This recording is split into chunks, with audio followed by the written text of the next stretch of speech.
আসসালামু আলাইকুম রহমতুল্লাহি ওবরকাতুহু। সম্মানিত দর্শক, নির্বাচনের মাত্র ২ দিন বাকি।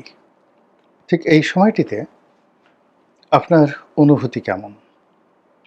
নির্বাচনের ময়দানে আপনি যে এলাকাতে রয়েছেন সেখানে জনগণের ভোট দেওয়ার আগ্রহ কেমন? আপনাদের কি মনে হচ্ছে নির্বাচনের দিন ভোট কেন্দ্রে ভোটার উপস্থিতি খুব বেশি হবে? নাকি ১৪, ১৮ এবং ২৪ এই ৩ টি নির্বাচনে যে ক্রমবর্ধমান হারে ভোটার উপস্থিতি কমেছে এবং ২০২৪ সনে এসে ভোটার উপস্থিতি যেভাবে ধস নেমেছে, এবার কি এরকম হবে?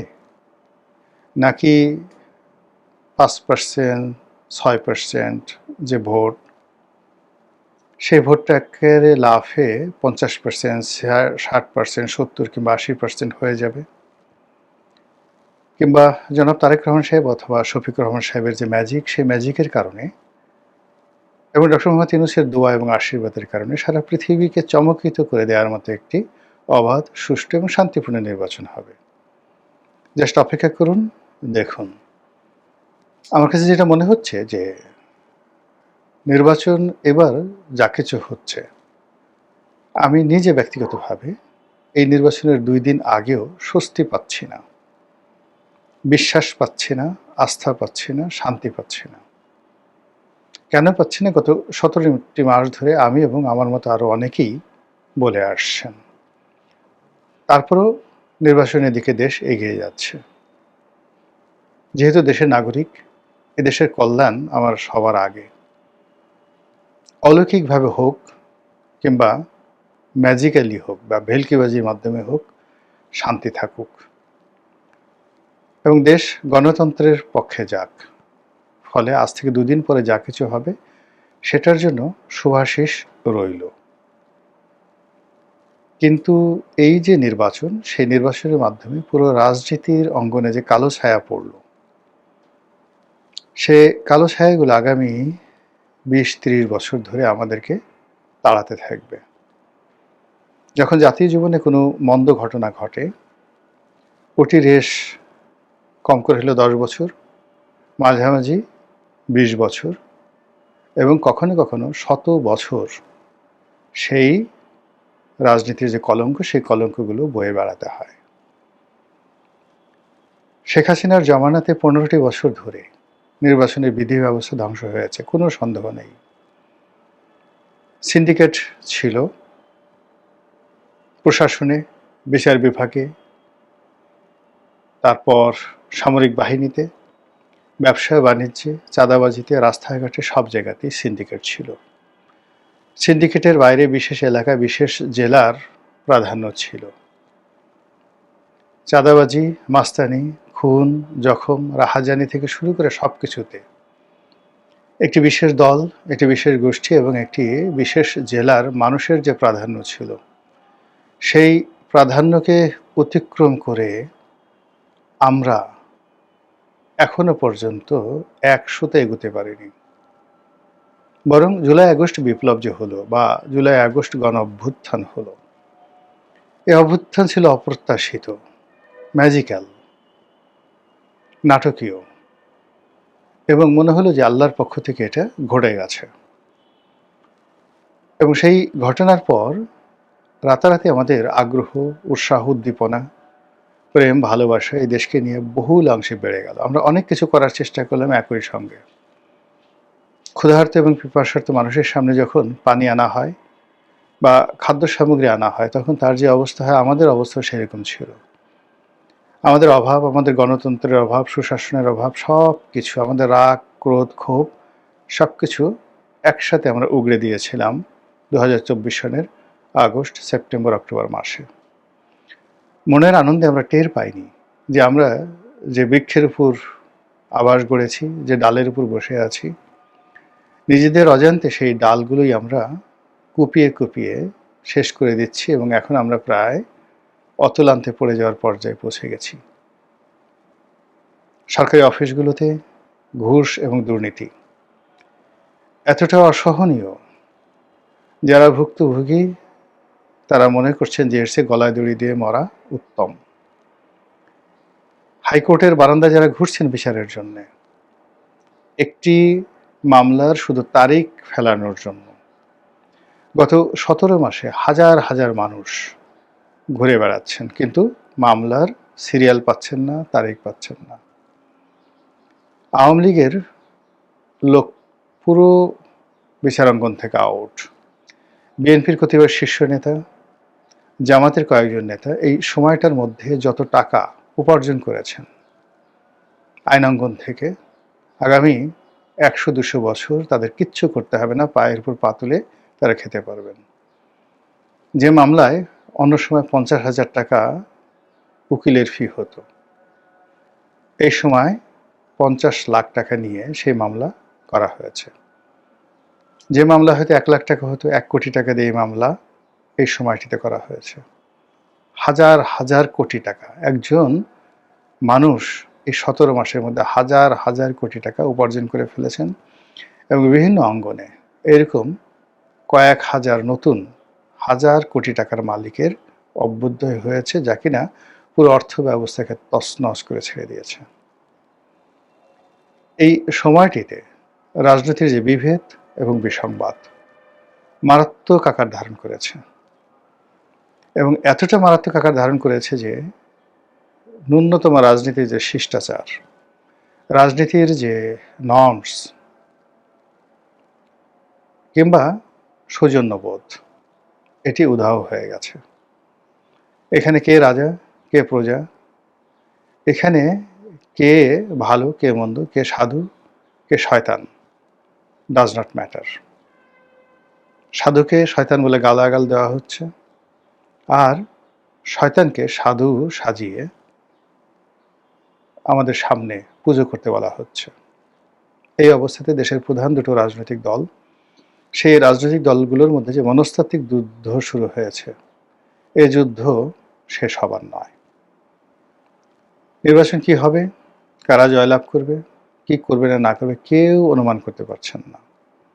সন্দেহ ম্যাটিকুলার ডিজাইন হবে, সন্দেহ ভোট র্যাগিং হবে, সন্দেহ ভোট ডাকাতি হবে, সন্দেহ ভোট কেন্দ্রে ভোট আসবে না, এবং শেষ সময়টাতে যে কোনো একটা অপ্রত্যাশিত ঘটনা ঘটবে। এই অবস্থাতে 48 ঘন্টা আগে নির্বাচন নিয়ে ভিডিও করা, আপনি বুঝতে পারেন যে কত বড় একটা মানসিক চাপের মধ্যে এই ভিডিও করতে হচ্ছে।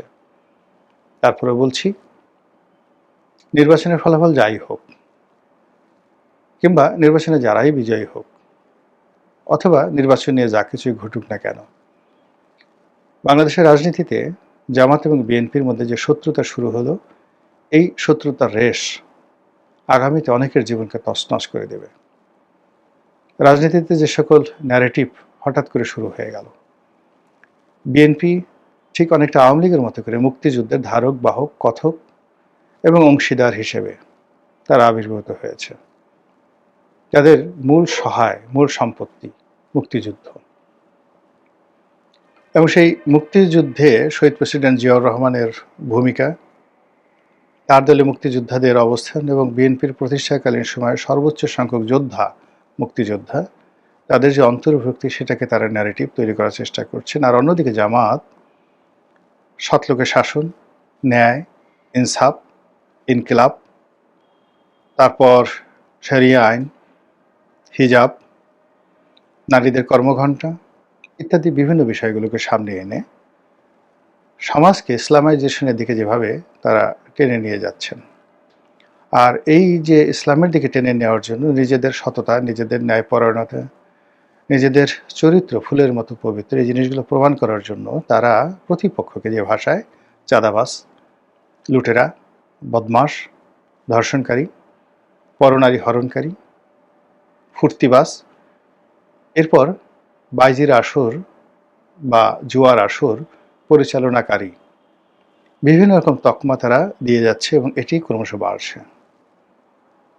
অতীতে বিএনপি যে সময় ক্ষমতায় ছিল, বিশেষ করে 2001 থেকে 2006, এই সময়টিতে যে সকল অপরাধ হয়েছে, প্রত্যেকটা অপরাধকে রঙিন চলচ্চিত্রে রূপান্তরিত করা হচ্ছে। অনেকগুলো ভিডিও তৈরি করা হচ্ছে, অনেকগুলো ডকুমেন্টারি তৈরি করা হচ্ছে, এবং বিভিন্ন OTT প্ল্যাটফর্মে দেশে এবং দেশের বাইরে সে সকল ভিডিও প্রচারের জন্য মোটামুটি তারা যে বিনিয়োগ করছে, এতে করে 2001 থেকে 2006 সনে চাঁদাবাজি, হাওয়া ভবন, খোয়াব ভবন, আপনারা তো জানেন খোয়াব ভবনের কাহিনী কি। হাওয়া ভবন, খোয়াব ভবন, খাম্বা, এরপর অন্যান্য যে সকল দুর্নীতি রয়েছে, সকল দুর্নীতির যে ডকুমেন্ট বা ডকুমেন্টারি, এগুলো অ্যানিমেশন আকারে, মিনা কার্টুনের মতো করে অ্যানিমেশন আকারে আলটিমেটলি তৈরি করা হয়ে গেছে। যদি বিএনপির প্রতিপক্ষ ক্ষমতা আসে তাহলে এগুলো প্রচারিত হবে, ক্ষমতায় না এলেও এগুলো প্রচারিত হবে, এবং তা প্রচারিত হওয়ার পর কি হবে উই ডোন্ট নো। এবং এখন এমন একটা ব্যাপার যে পৃথিবীতে শুধু ফেসবুক, টুইটার নয়, এরকম অনেক অনেক ওটিটি রয়েছে, যেখান থেকে যদি কোনো একটি ভিডিও আপলোড করা হয়, ছাড়া হয়, ওটা কোটি কোটি দর্শকের মনে যে প্রভাব বিস্তার করে, যেটি মূলধারার চলচ্চিত্র বা নাটক সেটা করতে পারে না। এই গেল একটা। অন্যদিকে বিএনপি যারা লোকজন আছে তারা মুক্তিযুদ্ধকে ধারণ করে 1971 সনে রাজাকার, আলবদর আর শামসদের কুকীর্তি, তার সঙ্গে সঙ্গে শহীদ বুদ্ধিজীবী হত্যা এবং পাকিস্তানের সঙ্গে বাংলাদেশের সাথে সম্পর্ক স্থাপিত হলে এদেশে কিভাবে জঙ্গিবাদের বিস্তার ঘটবে এবং পশ্চিমা রাষ্ট্রসমূহ কিভাবে বাংলাদেশের বিরুদ্ধে রুখে দাঁড়াবে, তার একটি ন্যারেটিভ তৈরি করার কাজ বিএনপি ইতিমধ্যে শুরু করে দিয়েছে। অন্যদিকে জনাব তারেক রহমান সাহেব এই মুহূর্তে বিএনপির প্রধানতম সম্পদ। তারেক রহমান সাহেবের বাইরে এই পরিবারে অন্য কোনো পুরুষ নেই যাকে সামনে আনা যায়। দ্বিতীয় সারিতে সেখানে জাইমা রহমান বা জুবাইদা রহমান, তাদেরকে তারেক রহমান সাহেব প্রদর্শন করছেন, কিন্তু এটা এত সহজ হবে না।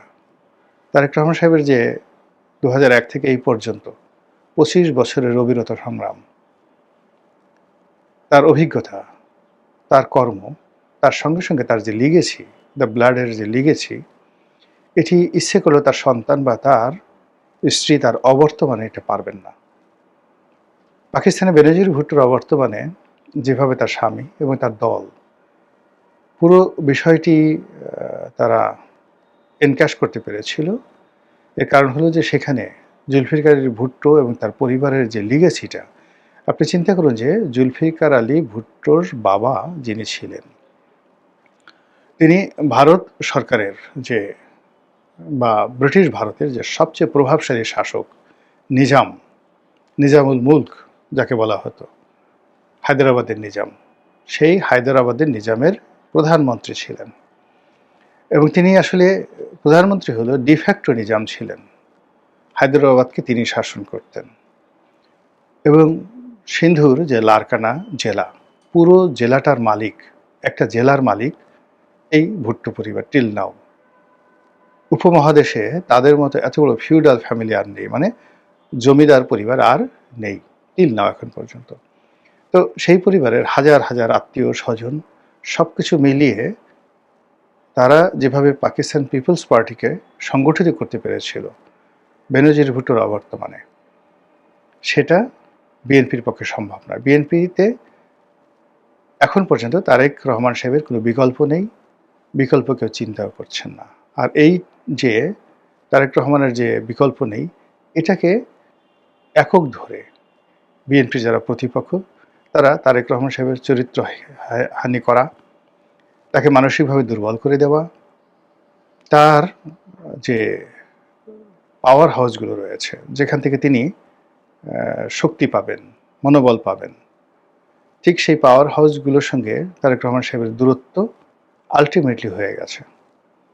এখন তারেক রহমান সাহেব হয়তো কাউকে ইনফ্লুয়েন্স করতে পারবেন, কিন্তু তারেক রহমান সাহেবকে ইনফ্লুয়েন্স করতে পারেন, তারেক রহমান সাহেবের প্রভাব বিস্তার করতে পারেন, কিংবা তারেক রহমান সাহেব যাদেরকে শ্রদ্ধা করতে বাধ্য, এই বাংলায় এরকম একজন লোক 1000 কোটি টাকা দিলেও তারেক রহমান সাহেবের সঙ্গে দেখা করবেন না, এরকম একটা দূরত্ব তার প্রতিপক্ষ যারা আছে তারা তৈরি করে ফেলেছেন। ফলে এই যে মুক্তিযুদ্ধ বিরোধী যারা শক্তি রয়েছেন, তারা যে শক্তিমত্তা নিয়ে তারেক রহমান সাহেবের বিরুদ্ধে যেভাবে নেমেছেন, তাতে করে নির্বাচনের ফলাফল যাই হোক, তারেক রহমান সাহেব বিরোধী দলে থাকুন বা প্রধানমন্ত্রী হন, অথবা একটি অন্য তত্ত্বাবধায়ক সরকার এলো এবং ২ মাস ৩ মাস পরে আবার একটি নির্বাচনের কথা আসলো, ঠিক সেই সময়টাতে বাংলাদেশের রাজনীতিতে তারেক রহমান সাহেব যে বিপদ এবং বিপত্তিতে পড়বে, যেটা বিএনপির জীবনে কক্ষনোই হয়নি। মহান আল্লাহ আমাদের সবাইকে হেদায়েত দান করুন এবং হেফাজত করুন। আসসালামু আলাইকুম ওয়া রাহমাতুল্লাহি ওয়া বারাকাতুহু।